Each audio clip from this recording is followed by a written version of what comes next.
Stage 18 is where a lot of accounts stall.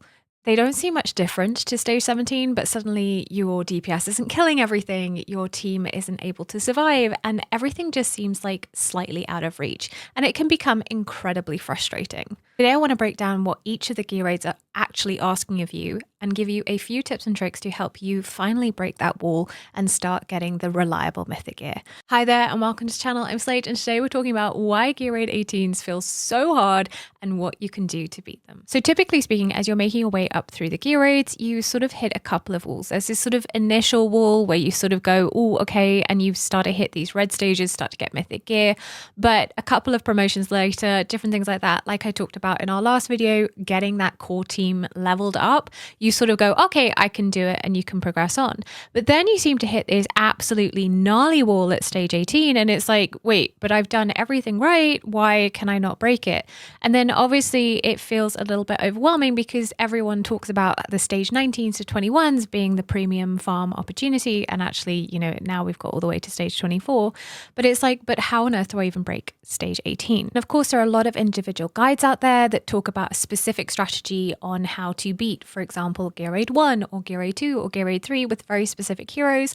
And they are incredibly helpful for helping, you know, if you have that team. But what happens if you don't have that team? How do you go about adapting it to your account? So that is kind of the purpose of today's video, is to go through the actual mechanics of the stages so that you can look at your own account, see where your weaknesses are, see where your strengths are, and push through.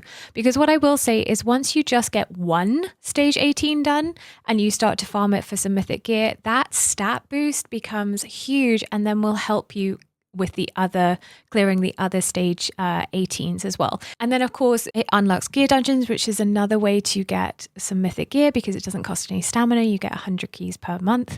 It also lets you get access to forge materials, which are those premium tier 3 sets. Although obviously that does require farming from stage 3 plus, which is a little bit tricky, but we will go over that in another video as well.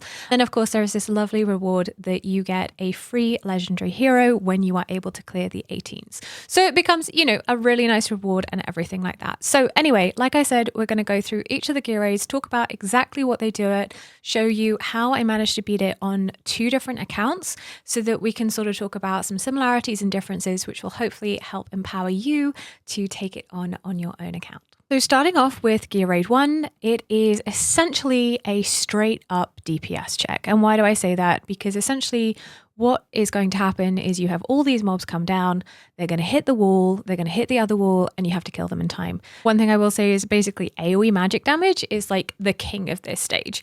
But if you actually look at the stage 18 stats, it does say that the physical defense and the magic resistance is quite low.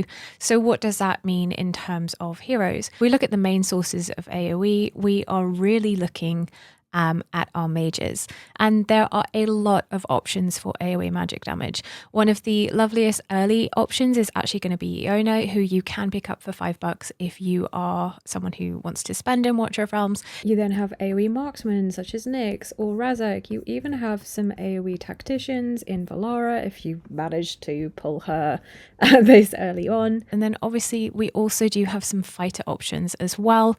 You are looking, you know, we recently had him on the banner, good old Nezha, really awesome hero as well is Arrogance. He's absolutely phenomenal as well.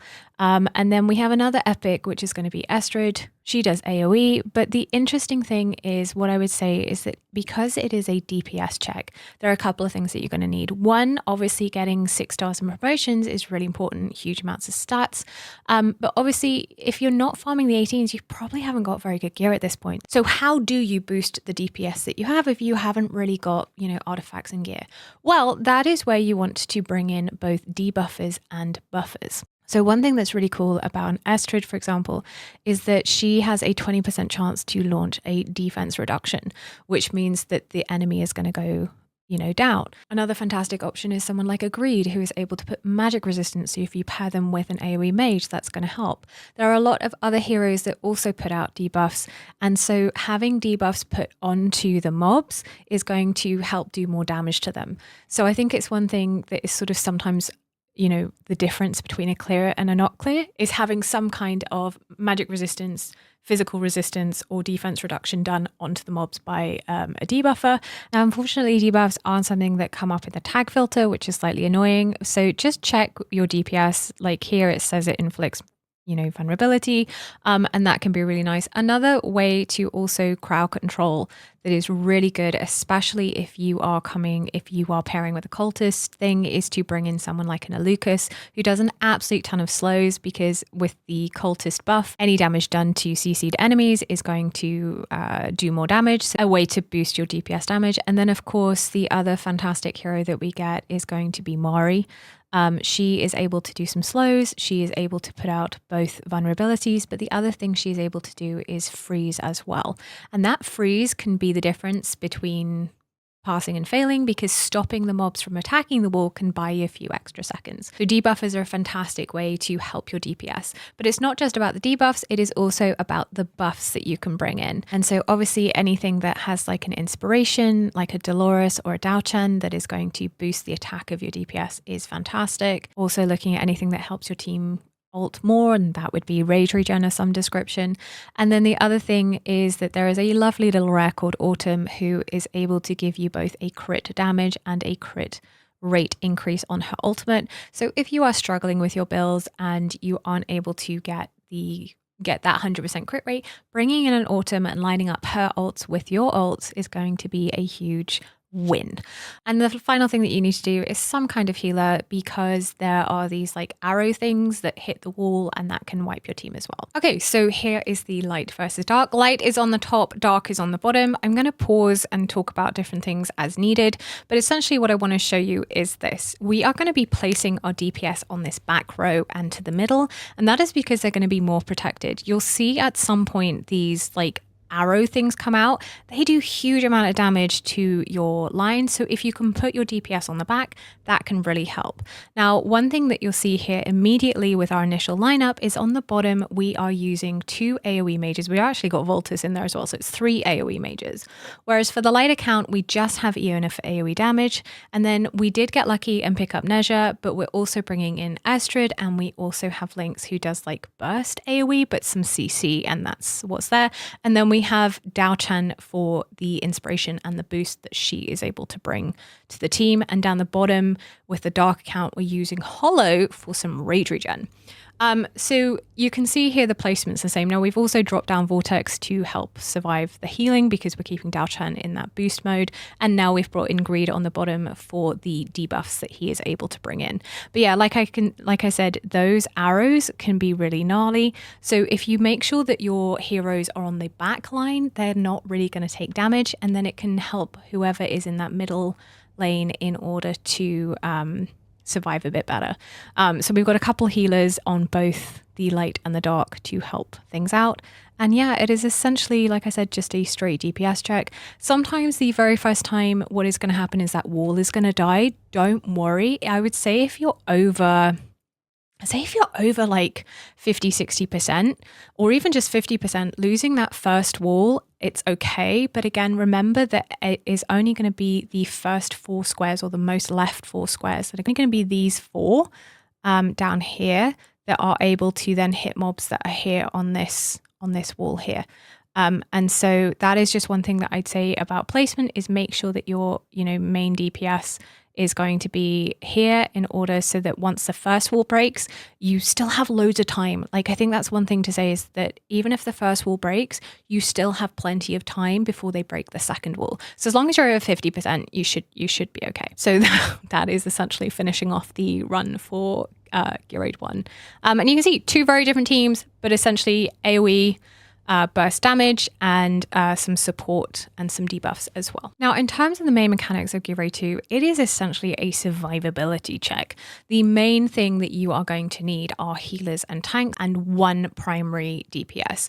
You can use more DPS, but to be honest, because a lot of the mobs are these golems that roll, and they die with 2 hits, you're basically cycling a lot of things. Now, when we are talking about healers, there is one very important thing that if if you have managed to get lucky and get one of them onto your account, it does make a big difference. And that is any healer that has some kind of AoE damage mitigation.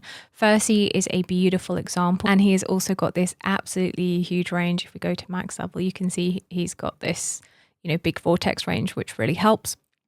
And then you have other heroes such as Sadie, who will do a sort of special final damage reduction on her ultimate, but she does also grant physical and magic reduction to her allies, same as Dao Chan. Actually, she is able in her Serenade of Hope, that white stance, to do this mitigation.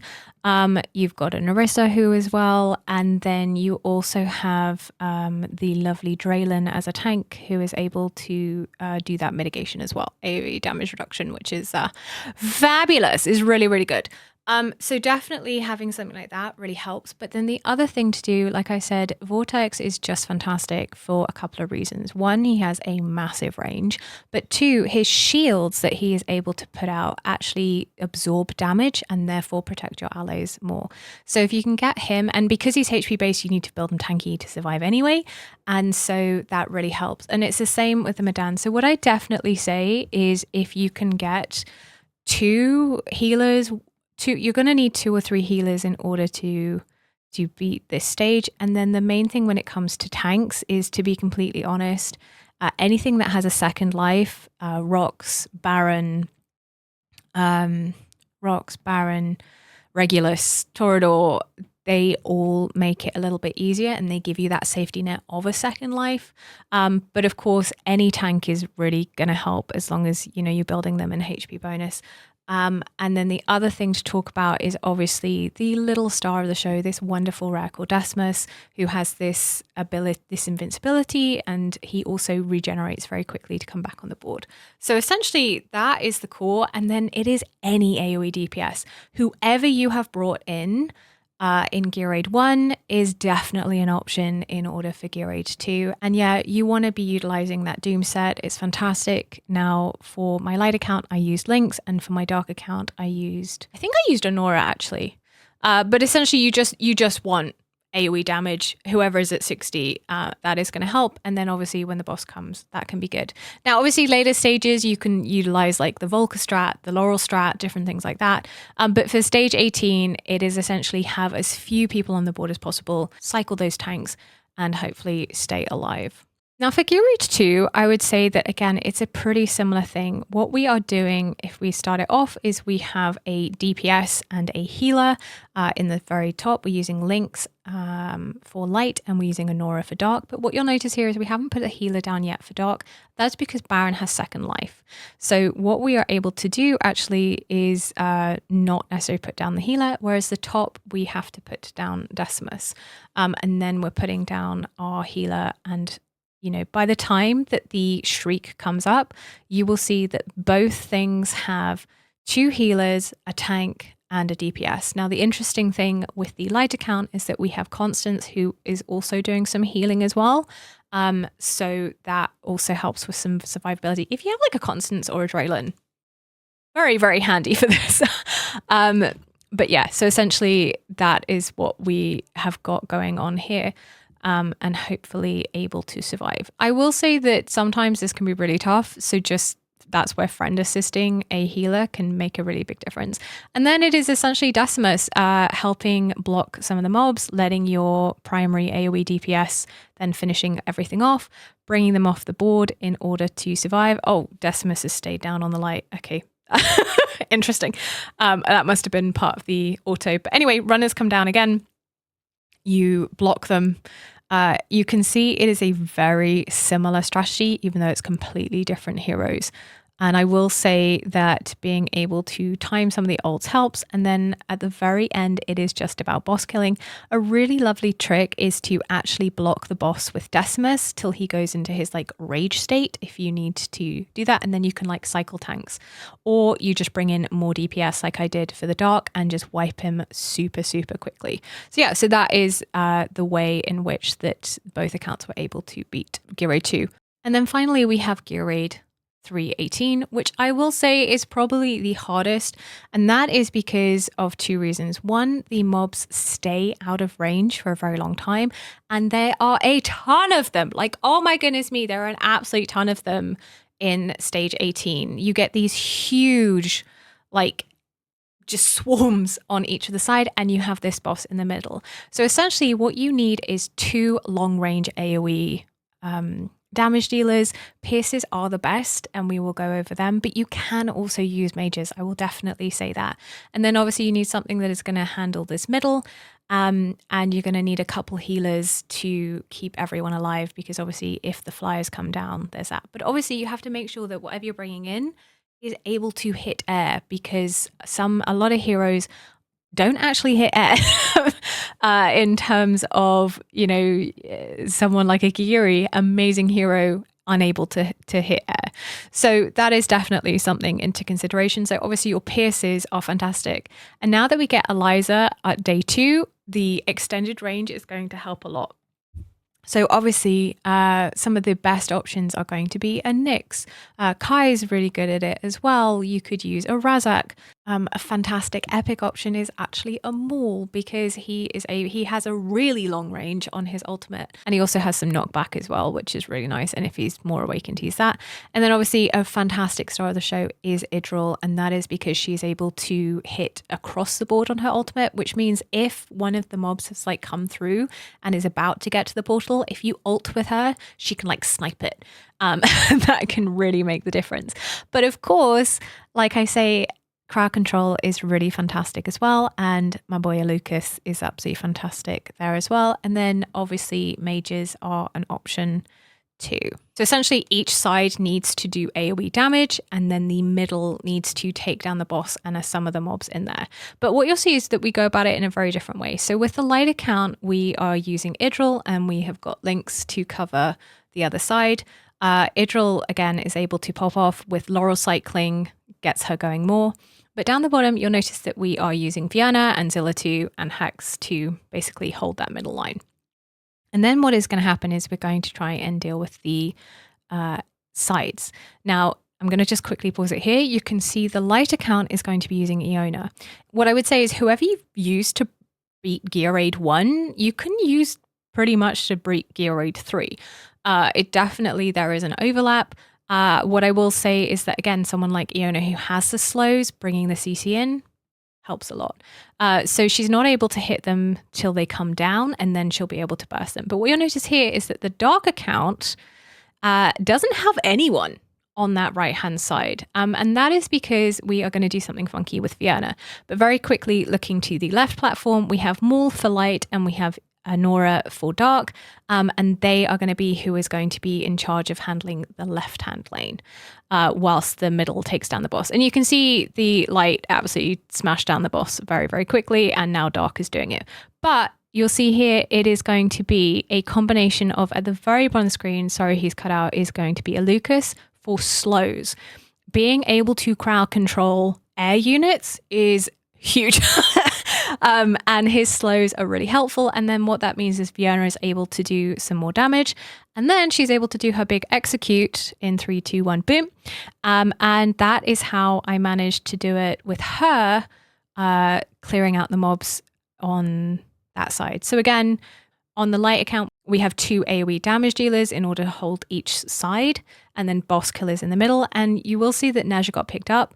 As soon as the boss is dead, he got picked up so that he could then come back right at the end, get put closer to the portal, and that way be able to kill anything that had sort of made it through my DPS lines, so to speak. Now on the bottom, we also have a Kriya to help with some damage as well. And then I will say, if you want to see me clear Gear Aid 3-18 on the dark account, I did it live on stream, which was a lot of fun actually. So you can see the sort of tests and the boards. And like I said, a lot of these clears are pretty gnarly when they get started for the very first time, but as long as you can clear them, even if you don't 3-star them, just getting that legendary hero card can make a huge difference. And one thing I will say, when you are struggling, if there is a stage that you are really finding just too much and it's your last stage 18, definitely look into what's called friend assist. Now, friend assist brings up other heroes that are part of your friends or your guild support. It also has some system support as well, and it lets you use someone else's hero onto your team that you don't have there. The stats are reduced when you use friend assist, so they're not going to be as powerful. But when you are at these stages, if you have someone that is, much more cracked out, like these, this Elowin and this one, this Nyx, for example, they are well, this Nyx isn't geared, but hopefully you know what I mean. But by using a friend assist, it can help you clear that 18 for the first time and then get the card. And that card might give you the legendary that you need to go back in order to be able to farm the 18. The other thing I will say is that once you have managed to clear an 18, and I would say typically speaking, Gear Raid 1 is the first one that you are able to do. And because, like I said, it's a straight DPS check, there's not many complicated mechanics to it. I would then recommend farming for a bit and trying to get it, because one of the amazing things about left-hand gear is the stats that you are able to get. Calamity, for example, gives 25% attack and then 25% HP. That can be really big in terms of helping you then clear Gear Raid 2 and Gear Raid 3 stage 18. Speaking of gear, this is the gear I used to clear 318, which, as you can see, it is mainly mythic. There is a bit of legendary gear.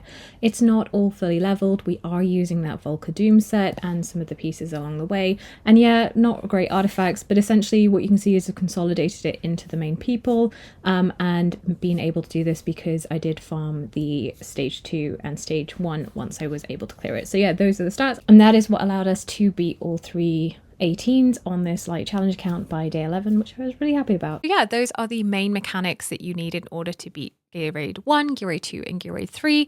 And yeah, like we talked about in our previous video about who to level up next, what you'll see here is that, again, if you are struggling on a particular area, that might be who you need to level up. So for Gear Raid 318, I knew I'd need some AoE damage, and that is why I had to bring Maul up to 6 stars. But instead of bringing up Theowin, I decided that actually I'm pretty sure Iona can hold a lane, and so yeah, there's that. So just because it is anti-air doesn't mean you need to bring in piercers. One thing I would say with the light account is I don't get to use my Alucas. I think I might just do a showcase on him because he really is that good. We will cover AMR 18 in a different video, and that is because, to be quite honest, when you hit stage 18 in AMR and you really start to unlock artifact farming, and I think it'd be really good to talk about which artifacts are actually going to be the ones that you want to focus on, fill out that roster, spend your energy into, and everything else like that. So do let me know in the comments below if that's something that you are interested in me doing. And then obviously, like I said, the beginnings of the gear dungeon and trying to get to stage 3. But even if you don't get to stage 3, like here, I've literally just unlocked them and we have a day left. The fact that I can get basically 100 pieces of mythic gear for free, don't underestimate how much that can help your account as well. So yeah, that is everything from me about, why the gear raids 1 to 3 are so hard, and some tips and tricks in order how to beat them. And I'm hoping that by going into the requirements and showing you how 2 completely different accounts manage to approach the same problem helps give you a bit of confidence, especially when you're looking at strategies or copying teams online. Look at the roles that they're bringing in rather than necessarily specific hero, and that should give you the confidence in order to make substitutes based on what you've managed to pull so far. So yeah, that is everything from me today. Do like and subscribe if you haven't already. I look forward to seeing you in the next video and the next live stream. So until then, take care and bye for now. Okay, let's see who we get for clearing all stage 18s. There's definitely some I'd like over others, but anyway, it is a Valkyra. Ooh, very nice. I think I have had this lady on every single challenge account or every single account I've done. I don't know. She was my first day 5 on my main account, funnily enough. So yeah, and yeah, she is awesome. She's going to help with Gear Dungeon 1 and Gear Raid 1, and she's magic and AMR and all the rest of it. So yeah, very happy about that. So yeah, anyway.